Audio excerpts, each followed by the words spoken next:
कल्पना कीजिए आप पहाड़ों के बीच बसे घर में हैं, सब कुछ सामान्य है, फिर अचानक पहाड़ों की तरफ से ऐसी आवाज आती है जैसे पूरा हिमालय टूटकर आपकी तरफ दौड़ पड़ा हो। कुछ ही मिनटों में घर, सड़कें, पुल, गाड़ियां, लोग सब पानी, कीचड़ और मलबे के उस भयानक सैलाब में गायब होने लगते हैं। और आज नेपाल में जो हुआ है वो सिर्फ एक बाढ़ नहीं है, ये एक ऐसी हिमालयी तबाही है जिसने दुनिया को हिला दिया है। अब तक सैकड़ों लोगों की मौत की खबर सामने आ चुकी है, हजारों लोग अभी भी लापता बताए जा रहे हैं और सबसे डरावनी बात, तबाही का खतरा भी खत्म नहीं हुआ है, क्योंकि जिस इलाके में ये विनाश हुआ है वहां मलबे और पानी के कारण एक नया जल भंडार बनने से दूसरे बड़े सैलाब का खतरा भी पैदा हो गया है। तो आखिर नेपाल में क्या हुआ? एक ग्लेशियर के टूटने की बात क्यों सामने आ रही है? भारत के सैकड़ों नागरिकों की चिंता क्यों बढ़ गई है? और क्या यह सिर्फ नेपाल की त्रासदी है या पूरे हिमालय के लिए एक खतरनाक चेतावनी? आज की इस वीडियो में हम आपको बताएंगे नेपाल की उस तबाही की पूरी कहानी, शुरुआत से लेकर अब तक के सबसे बड़े अपडेट के साथ। आदाब, मैं आगा खुर्शीद खान।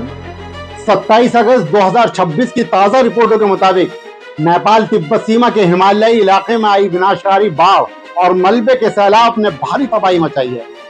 नेपाल पुलिस के अनुसार मौतों का आंकड़ा 359 तक पहुंच चुका है, जबकि बड़ी संख्या में लोग अब भी लापता हैं।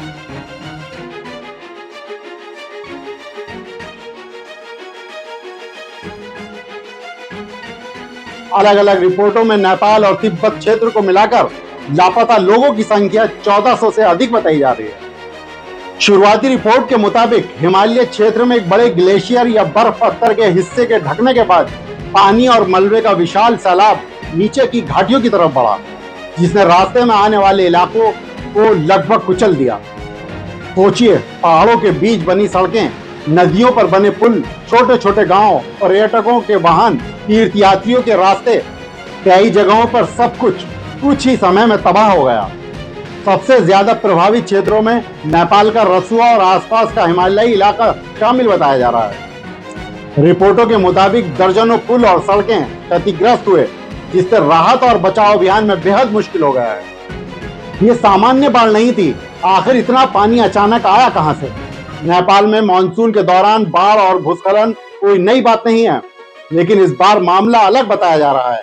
रिपोर्टों के अनुसार ऊंचाई वाले हिमालयी क्षेत्र में ग्लेशियर और चट्टानी मलबे के बड़े हिस्से के ढहने से नदी का प्रवाह अचानक बदल गया और उसके बाद विनाशकारी बाढ़ जैसी स्थिति पैदा हुई।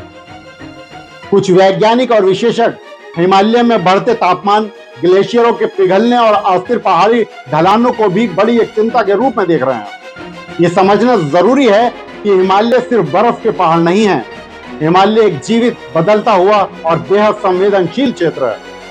जब ग्लेशियर तेजी से पिघलते हैं, जब पहाड़ों की बर्फ कमजोर होती है, जब चट्टानों के नीचे पानी जमा होता है, तो कई बार एक छोटी घटना भी चैन रिएक्शन बन सकती है और फिर उसका असर सिर्फ पहाड़ पर नहीं रहता, उसका असर नीचे बसे हजारों लोगों की जिंदगी पर पड़ता है। नेपाल की यह त्रासदी एक बार फिर उस खतरे की तरफ इशारा कर रही है। अब बात करते हैं भारत की, क्योंकि इस आपदा में भारत के अपने नागरिक भी संकट में प्रभावित बताए जा रहे हैं। ताजा रिपोर्टों के मुताबिक नेपाल में बड़ी संख्या में भारतीय नागरिकों से संपर्क नहीं हो पा रहा था और कई भारतीय तीर्थयात्री तथा पर्यटक प्रभावित क्षेत्रों में मौजूद थे। खास तौर पर कैलाश मानसरोवर यात्रा, हिमालयी मार्गों से जुड़े लोगों को लेकर परिवारों की चिंता बढ़ी हुई है। रिपोर्टों में करीब 288 भारतीय नागरिकों के संपर्क से बाहर होने और चीन की तरफ यात्रा मार्गों में भारतीय यात्रियों के फंसे होने की जानकारी सामने आई। भारत में परिवार फोन पर इंतजार कर रहे हैं, एक कॉल का इंतजार, एक मैसेज का इंतजार, बस इतना जानने के लिए कि वो जिंदा हैं या नहीं। और यही किसी भी प्राकृतिक आपदा का सबसे दर्दनाक चेहरा होता है। आंकड़ों के पीछे सिर्फ नंबर नहीं होते, हर नंबर के पीछे एक माँ, एक पिता, एक बच्चा, एक पति, एक पत्नी और इंतजार करता हुआ एक परिवार होता है। नेपाल में बचाव अभियान जारी है, लेकिन सवाल यह है कि इतने लोगों को बचाना आखिर कितना मुश्किल है। तो समझिए, पहाड़ों में आपदा का मतलब है सड़क खत्म, संचार खत्म, बिजली खत्म, पुल खत्म और कई बार हेलीकॉप्टर भी हर जगह नहीं पहुंच सकते। बचाव कर्मियों को मलबे, टूटी सड़कों और खराब मौसम के बीच लोगों तक पहुंचना पड़ रहा है। नेपाल की सेना और अन्य एजेंसियां प्रभावित इलाकों में लोगों को निकालने और राहत पहुंचाने में जुटी हैं। अंतर्राष्ट्रीय सहायता भी सक्रिय हो रही है, लेकिन हर गुजरता घंटा सवाल और मुश्किल दोनों बढ़ा रहा है, क्योंकि जो लोग अभी भी लापता हैं वह कहाँ हैं? क्या वे किसी सुरक्षित जगह पर फंसे हैं या उनके साथ कुछ अनहोनी हो चुकी है? यही सवाल इस समय सबसे बड़ी चिंता बना हुआ है। लेकिन दोस्तों, यहाँ कहानी खत्म नहीं होती, बल्कि यहीं से मामला और ज्यादा खतरनाक हो जाता है। रिपोर्टों के मुताबिक मलबे और नदी के रास्ते में हुए अवरोध के कारण एक बैरियर लेक यानी अस्थायी रूप से पानी जमा होने की स्थिति पैदा हुई है। चिंता यह है कि अगर यह अवरोध टूटता है तो पानी का एक और बड़ा सैलाब नीचे की तरफ जा सकता है, यानी जिन इलाकों ने एक बार तबाही देखी है उन्हें फिर खतरे का सामना करना पड़ सकता है। इसलिए प्रशासन और राहत एजेंसियां सिर्फ मौजूदा नुकसान का आकलन नहीं कर रही हैं, बल्कि अगले संभावित खतरे पर भी नजर रख रही हैं। और यही बात नेपाल की इस आपदा को एक सामान्य फ्लड से अलग बनाती है। पहले ग्लेशियर और मलबे का विनाशकारी प्रभाव, फिर बाढ़ और अब संभावित दूसरे सैलाब का डर, ये एक के बाद एक आने वाली आपदा की स्थिति है। नेपाल के लिए आपदा इतनी बड़ी क्यों है? नेपाल एक पहाड़ी देश है, उसकी बड़ी आबादी नदियों, घाटियों और पहाड़ी ढलानों के आसपास रहती है।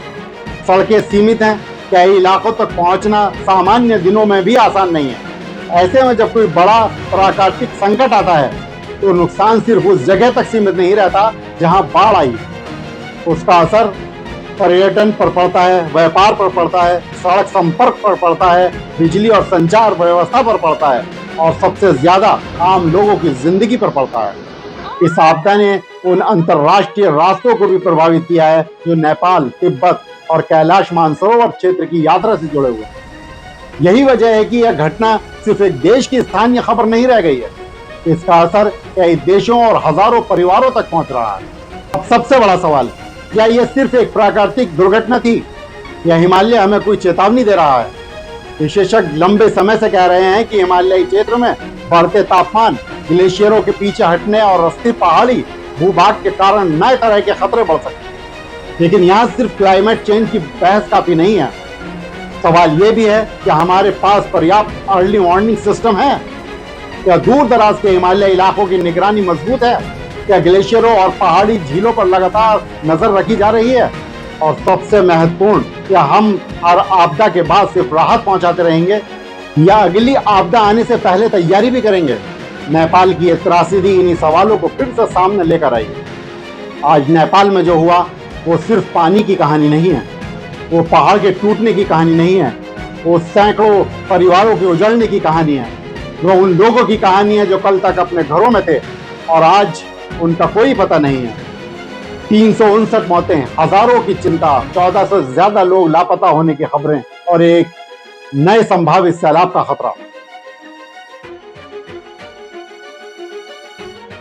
नेपाल इस समय अपनी सबसे बड़ी मानवीय त्रासदियों में से एक से जूझ रहा है।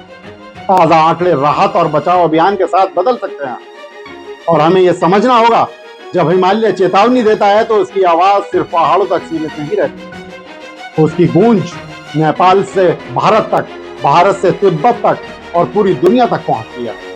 नेपाल में इस वक्त रेस्क्यू ऑपरेशन जारी है, लापता लोगों की तलाश जारी है और हजारों परिवारों की आंखें अब भी नम है, दिलों में डर समाया है और हर गुजरते पल के साथ उनकी उम्मीद टूटती जा रही है।